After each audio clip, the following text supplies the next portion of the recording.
King. What I'm really moved about this week in thinking about these texts, or actually this month since we've been talking about this, is how the words of Martin Luther King have actually stood the test of time, and that in this sermon I hope to show how his words fit so beautifully with the words that tell us of Abraham, and with the words that tell us what John the Revelator saw. But I must tell you, Reverend Powers, that I don't feel like I even need to get up here and preach, because anyone who can read Dr. King's words so beautifully has already preached a sermon. So I hope to just give a few comments on what it is that you have stirred our hearts and minds to remember. The first time I spoke on a Martin Luther King Day, on his actual birthday, was, I think I was 13 years old. And I was chosen to read a speech for Martin Luther King Day for all the churches in my hometown. And I think about how far we've come. Because in those days, I went to school the next day and got chastised by my principal for missing school because it wasn't a holiday. So every single year I would be chastised for remembering the life and times of the Reverend Dr. Martin Luther King. So I don't take it lightly that we have the opportunity, that we have the time to come together and be together on this day. So I ask that you would be with me in mind, body, and spirit as I bring forth some of the ruminations that I've been going forth on these beautiful texts, moving beyond radical hospitality. I first thought when I was thinking about moving beyond radical hospitality that it was quite combative in a way. Quite a challenge for us to think about what it means to move past the notion of being radically hospitable. But as I came to work with the phrase and work with the text of today, I've come to realize that just as expansive as the names of God, so radical hospitality is. So what I offer to us today is another definition in the entry in the dictionary where it reads radical hospitality. So I want you to keep that in mind as we move forward today. Growing up, we never sat on the front porch in the summertime, even though it was screened in and the breezes would flow through. At 249 Evergreen Street, we never sat on the front porch in the summertime. We always sat on the back porch in lawn chairs. It was just a little bit of a cement rising about this high. And we would sit there in the bright sunshine and the heat on the back porch. Auntie and them would be sitting back there talking about the days going on. They would be talking grown folk talk, kicking us kids off the porch as we ran in through the front, through the back door, screaming at us, "Don't let that door slam." It never dawned on me till years later that there was a reason why we always sat on the back porch. The back porch was our gathering place because, first of all, the kitchen was in the back of the house, and it was easier to offer guests some iced tea, some lemonade, or a cold glass of water, or some red or grape Kool-Aid. And as I think back to that house on 249 Evergreen Street, I remember how it was on the main boulevard in Morristown, New Jersey, and anybody driving by could see you. And if you were on the front porch, they could run off and tell your business. But the back offered privacy. It offered solace, comfort. It was the real place of welcome in our summers. I think back to those times and I remember the layout of the backyard. There was the porch, and then there was a grape arbor right in the middle of the backyard. And beyond that, to the left, was a patch of garden. On the other side was a barbecue pit with more lawn chairs. And way in the back behind the garden patch was Uncle Johnny's clubhouse. But that backyard was like an oasis in a desert. In the summertime, it was full of life and energy, and Uncle Johnny would come home on Friday night with some friends, and so would my mom and my aunts and my uncles and all of their friends. And before you knew it, there was a raging fire in the pit, fresh chicken on the grill, a cast iron pan on the grill cooking up some fried fish, and another cast iron pan on the grill cooking up some cornbread. There were both macaroni and potato salads, fresh fruit, a cake or two would show up. It wasn't quite a party, but it was a respite. It was a time for strangers and friends to rest and come together after a week of dealing with hardship, economic crisis, racism. My family's gatherings actually could be taken right out of our text in Genesis, though, because we were a people of hospitality. Like Abraham's tent, 249 Evergreen Street was a spot in the desert of life, and what joy we found in inviting folk to the tent. I think about the buzz on those lazy summer days exploding into this hub of activity and this act of hospitality. And now I remember, and I think that that's how Abraham and Sarah must have felt, and how they buzzed around when their three visitors came to visit. There's a midrashim that tells how Abraham sat in his tent with all four flaps open so that he could see strangers arriving from all directions. And this same exegesis of this Torah text says that the tree, the oak of Mamre, would raise its branches if someone was approaching who was an idol worshiper. And Abraham would still invite these strangers to come and sit and to partake and to take a bath and to wash their feet and to drink some cool water. And while they were doing so, Abraham would talk to them about Yahweh and all that Yahweh had done for he and his family, and all that Yahweh had promised to do for he and his family. And as the idol worshiper's heart started to melt, that the branches of the giant Mamre oak tree would lower and bless this newly found convert with the breeze from heaven. These verses in Genesis are the first time that hospitality is actually highlighted in the Torah. But I wonder if the palm branches had descended or if they were up when these three visitors came to visit Abraham. If they were descended, is Abraham's joy because these three visitors were of like mind and of like spirit, were a little bit more like him, believing in the one true God? Or did the branches allow Abraham to see this as an opportunity to welcome strangers, to leave not only well-rested and fed, but to leave a believer? Can we entertain the cynical question and just ask, well, what did Abraham expect to get out of being such a gracious host in the middle of the desert?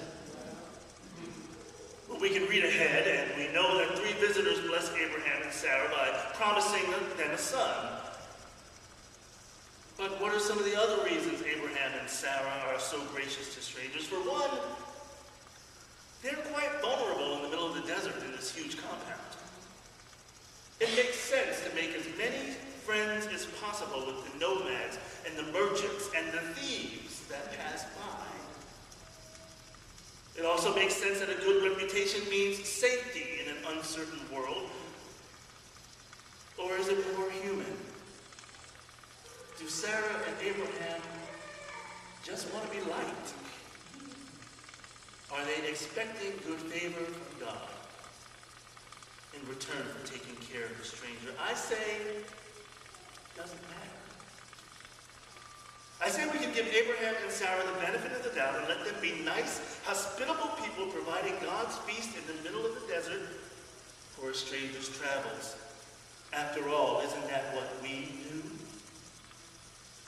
We open our church hearts to include all who would come. And yet somewhere in the back of our minds, we may be just a little prideful and even a bit judgmental about other places that don't practice radical and extravagant hospitality. But maybe even a little bit closer to the front of our minds, we hope that the byproduct of this hospitality will be new members, more vibrant ministries, or even a good reputation. That we are a church who strives to make hospitality and inclusiveness our goal. If that is the case, well, dare I say it, maybe there's nothing wrong with that either. The church of the 21st century does need to be strategic about how it presents itself to the world.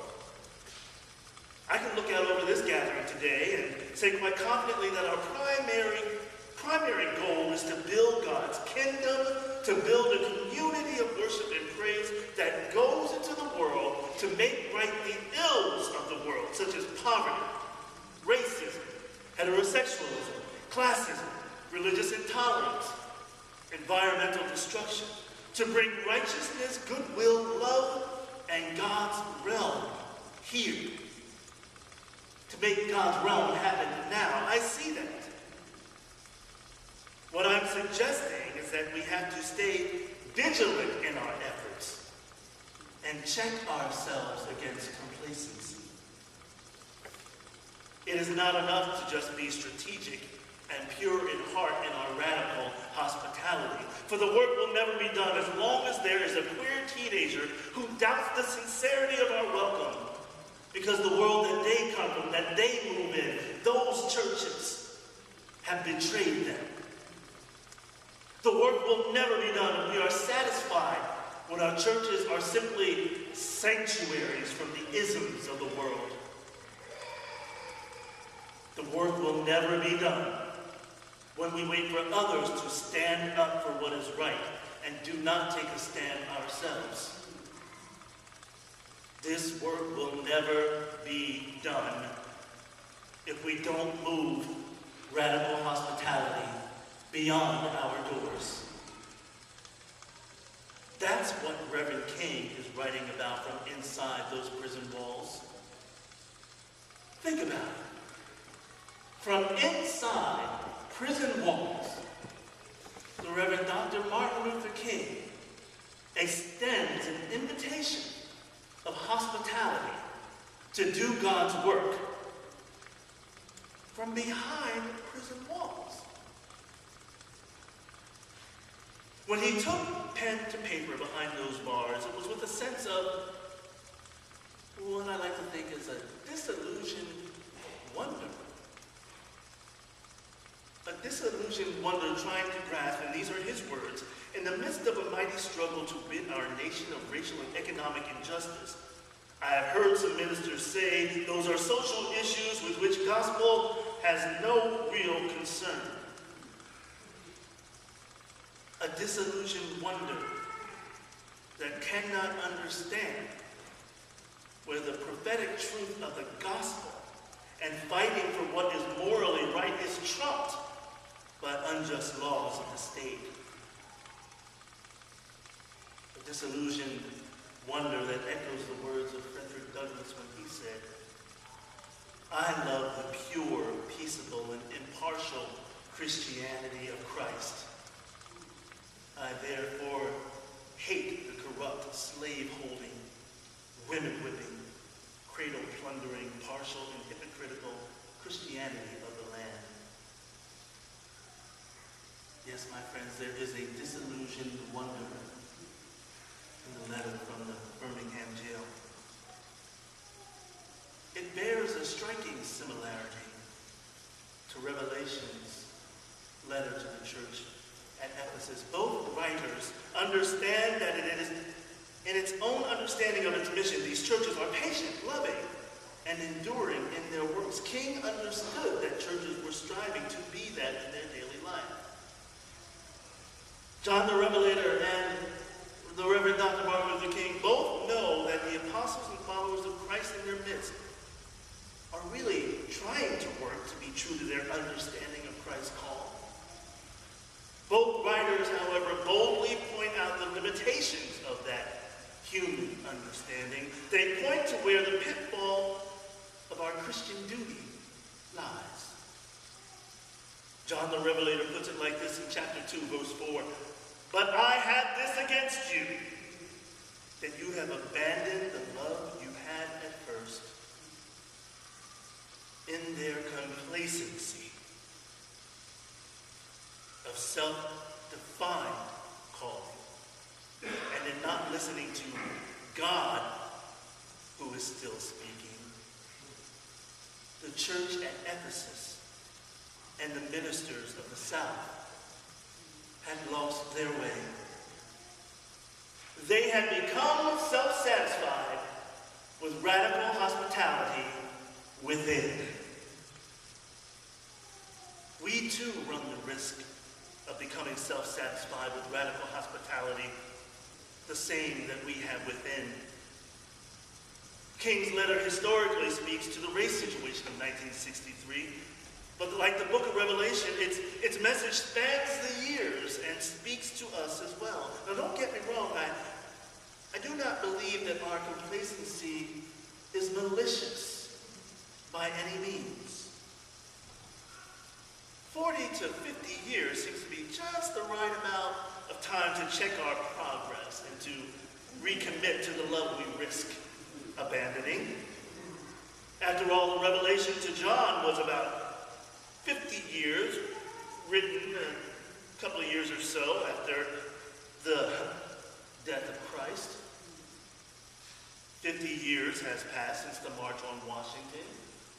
We're coming up on the 50-year anniversary since Martin Luther King's Poor People's Campaign that went on despite his assassination. And just like the church at Ephesus, we have made great strides. But these letters are still our rallying cries, telling us to speak to the injustices that still exist, telling us that there is need for action not just from clergy, but from all of us. Moving beyond radical hospitality does not leaving it behind, and as I said before, it just means adding another entry into its definition. And I have a suggestion for that.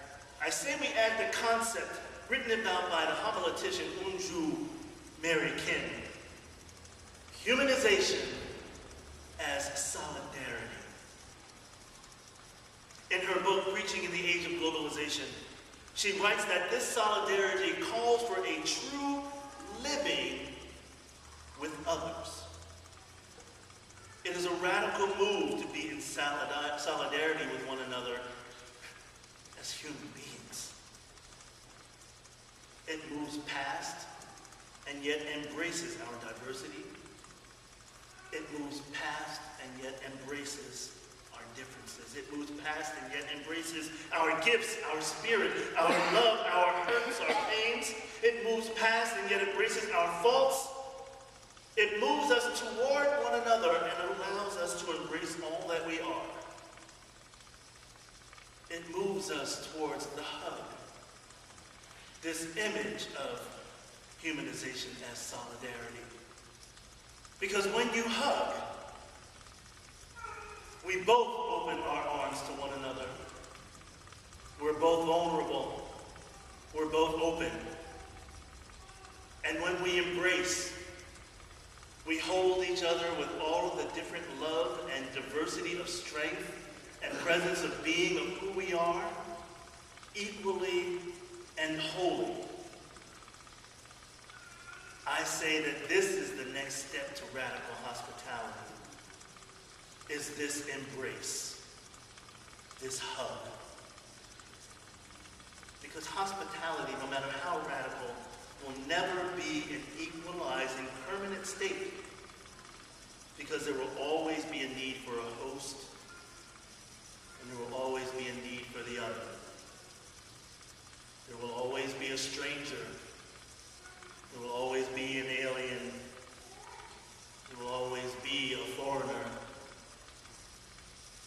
we are truly holding up the banner of humanization and solidarity, then all of our prefixes get changed. I become a human African American. I become a human lesbian, gay, bisexual, transgender, queer. I become a human Christian. I become a human Buddhist. I become a human Hindu. I become a human Muslim. I become a human UCC. I become a human Presbyterian, a human Methodist, a human Baptist, a human Catholic, a human Pentecostal, and yes, a human evangelical. Calling each other out as God's beings, God's children first. What a great way to notice the gifts that we are. Each person we meet then becomes like an ever-giving birthday present, always surprising, ever-growing, transforming, changing, and yet as a reliable constant before our eyes. Every person is made in the image of God, and we can celebrate that as such.